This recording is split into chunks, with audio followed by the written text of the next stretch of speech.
Assalamualaikum warahmatullahi wabarakatuh. Alhamdulillahirabbil alamin. Wassalatu wassalamu ala asyrafil anbiya'i wal mursalin wa ala alihi wa ashabihi ajma'in. Alhamdulillah, kita panjatkan puji syukur kehadirat Allah Subhanahu wa taala, sekaligus mengirimkan salam dan salawat kepada junjungan kita Nabi besar Muhammad sallallahu alaihi wasallam. Allahumma shalli ala Muhammad wa habibina wa syafi'ina wa maulana Muhammad. Saya Muhammad Syahrin, mahasiswa pasca sarjana IAIN Parepare, akan menjelaskan satu materi tentang memahami cara memandikan jenazah.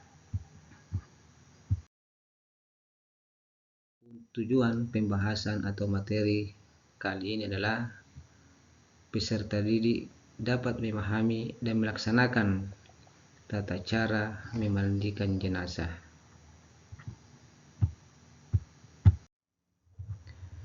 Adapun materinya dalam pembahasan ini, yang pertama adalah pengertian jenazah itu sendiri. Jenazah berasal dari bahasa Arab, yaitu janazah, yang berarti sebutan untuk mayat atau mayit. Mayit itu seseorang yang sudah meninggal dunia, atau jenazah menurut istilah adalah seseorang yang telah meninggal dunia dan sudah terputus masa kehidupannya dengan alam dunia. Materi selanjutnya adalah pengertian memandikan jenazah. Memandikan jenazah adalah mensucikan dan membersihkan jenazah dari najis dan kotoran yang menempel pada tubuh jenazah, sehingga jenazah berada dalam keadaan suci atau bersih. Jadi juga perlu diperhatikan bahwa tidak semua jenazah yang artinya tidak semua jenazah itu harus dimandikan, karena orang yang mati dalam peperangan atau istilahnya mati syahid, maka tidak perlu dimandikan.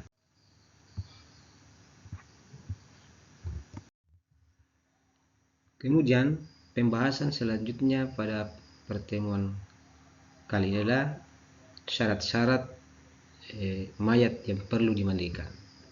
Syarat pertama ialah harus mayat itu seorang Islam atau seorang Muslim. Syarat yang kedua, ada tubuhnya walaupun sedikit. Artinya ketika ada mayat atau jenazah hanya sepotong tubuhnya yang kita dapat, maka perlu juga dimandikan. Contohnya tangannya saja, kakinya saja, atau kepalanya saja, itu harus kita ambil baru dimandikan. Syarat yang ketiga adalah meninggal bukan karena mati syahid. Terus syarat bagi orang yang memandikan jenazah. Jadi tidak semua orang bisa memandikan jenazah. Tentunya mempunyai juga syarat. Syarat pertama adalah dia orang Muslim, terus dia berakal dan balik. Jadi anak kecil tidak termasuk syarat dalam memandikan jenazah. Syarat yang kedua adalah niat memandikan jenazah. Jadi ketika kita memandikan jenazah, kita harus berniat dalam hati untuk memandikan jenazah. Syarat yang ketiga, terpercaya, amanah, mengetahui hukum memandikan jenazah. Kenapa terpercaya, kenapa amanah? Karena seorang memandikan jenazah, ketika memandikan jenazah mendapatkan cacat pada mayat, tidak perlu kita ceritakan di luar. Jadi itu maksudnya. Yang keempat, jika jenazahnya laki-laki, maka yang memandikannya adalah laki-laki. Jika jenazahnya perempuan, maka yang utama memandikannya adalah dari perempuan pula. Seorang istri boleh memandikan suaminya ataupun sebaliknya. Jadi seorang suami bisa memandikan istrinya. Selanjutnya, jika jenazahnya perempuan dan tidak ditemukan seorang perempuan pun selain jenazah tersebut, maka jenazahnya tersebut tidak perlu dimandikan. Materi selanjutnya adalah materi yang terpenting dalam pembahasan kali ini, yaitu cara memandikan jenazah. Jadi adapun cara memandikan jenazah, yang pertama, jenazah itu wajib ditutup badannya dari pusar sampai laki-laki. Jadi kalau mayat perempuan, badannya itu ditutup mulai dari dada sampai ke kaki. Yang kedua, mandikan pada tempat yang tertutup. Jadi tidak boleh di tempat yang terbuka, harus tertutup. Yang ketiga, dibersihkan lebih dahulu segala najis yang ada pada badannya. Yang keempat, tinggikan kepala mayat. Nah, kenapa ditinggikan? Agar air tidak mengalir ke bagian kepalanya. Selanjutnya, masukkan jari tangan yang telah dibalut dengan kain basah ke mulut mayat. Terus digosok giginya dan dibersihkan hidungnya. Yang selanjutnya, siramkan air ke tubuh yang sebelah kanan dulu sambil membersihkannya di bagian belakang dan perut hingga ke ujung kaki. Kemudian sebelah kirinya seperti yang pertama, artinya sama tadi yang sebelah kanan.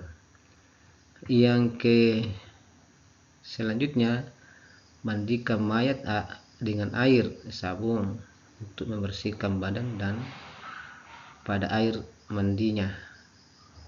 Yang terakhir, diberi wangi-wangian.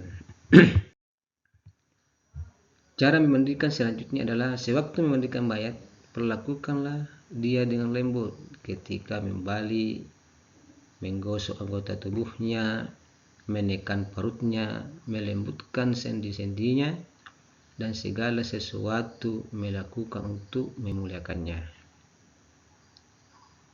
Yang selanjutnya, memandikan mayat 1 kali jika bisa membasahi seluruh tubuhnya.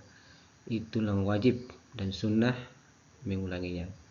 Jadi kalau belum bersih, maka bisa diulang-ulangi sampai mayat tersebut suci atau bersih. Selanjutnya, jika keluar dari mayat itu najis setelah dimandikan dan mengenai badannya, wajib dibuang dan dimandikan kembali sampai 5 atau 7 kali sehingga mayat tersebut bersih. Yang selanjutnya, keringkan tubuh mayat. Jadi setelah mayat itu sudah dipastikan bersih, pastikan suci, maka tubuhnya itu dikeringkan dengan kain atau handuk hingga tidak membasahi kafannya. Yang terakhir, setelah selesai mandi atau sebelum dikafani, berilah wangi-wangian dengan wangi-wangian yang tidak mengandung alkohol. Selanjutnya, dalam memandikan jenazah, alat dan bahan harus juga diperhatikan atau dipersiapkan. Yang pertama, harus ada tempat mandi, terus ada kafur barus, ada sabun, ada air, ember, timba, kain basahan, daun bidara atau sabun bidara.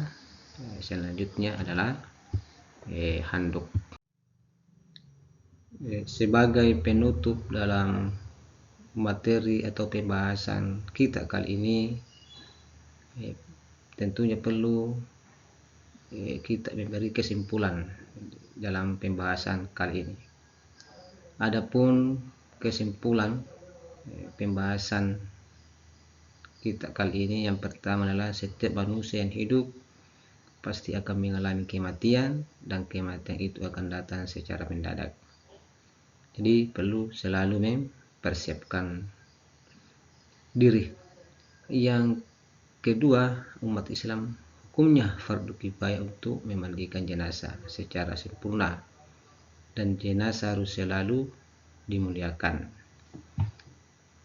Kesimpulan atau rangkuman ketiga adalah manfaat terbaik yang dapat diambil dari proses memandikan jenazah adalah menunjukkan bahwa manusia merupakan makhluk Allah yang sangat mulia, sehingga sampai meninggal dunia pun diurus secara baik. Ya, demikianlah pembahasan materi kita kali ini. Segala kekurangan mohon dimaafkan. Sekian, wassalamualaikum warahmatullahi wabarakatuh.